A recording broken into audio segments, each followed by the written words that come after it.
书接上一回，腊汁肉出锅了，那剩下的这锅汤怎么处理？怎么2次、3次循环去煮腊汁肉？干货去哪走？肯定就赚钱。大家好，我是评论王老师。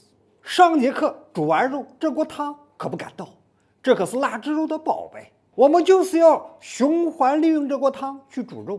这锅汤煮肉的次数越多，时间越久，它这锅汤肉香味更浓郁，料香味更醇厚。那么问题来了，我们怎么去循环煮肉使用它？怎么管理它，让它不坏？首先，我们把汤里的肉渣打干净，避免把锅底煮出来肉一股焦糊味。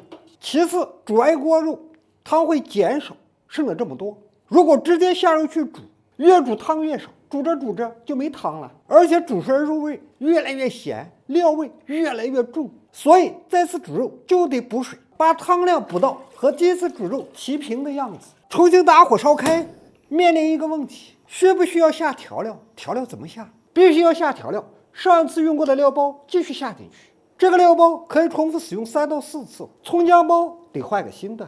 看一看汤色，比第一次淡了一些，少补点汤色，和上一锅颜色基本一致。其实最难加的是这一碗盐。我们都看到了水有蒸发，但是蒸发的只是水，盐没蒸发。真正带走盐的是肉。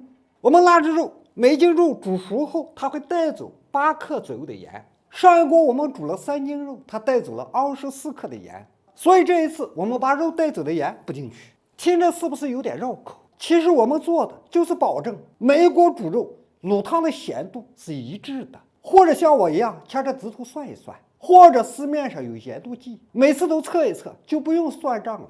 这样相当于我们把这锅汤还原到上一次煮肉的味道上去了。接下来就简单了，重复上一次的步骤，2粒冰糖，泡好处理好的肉下进来，上杯子压住，成年饮料别忘了。同样的火候煮同样的时间，再浸泡同样的时间，往后煮肉一次循环就行了。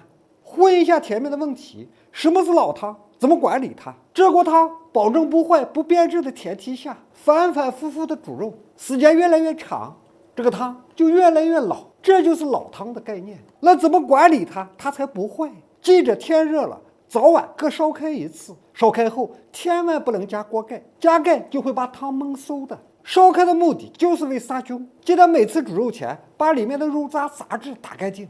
如果煮的次数多了，汤上面会飘一层厚厚的油，近期要把它打出一部分，油厚了也容易把汤焖坏。所以你看，做着简单，后面有无数个技巧和学问，小吃也有大学问。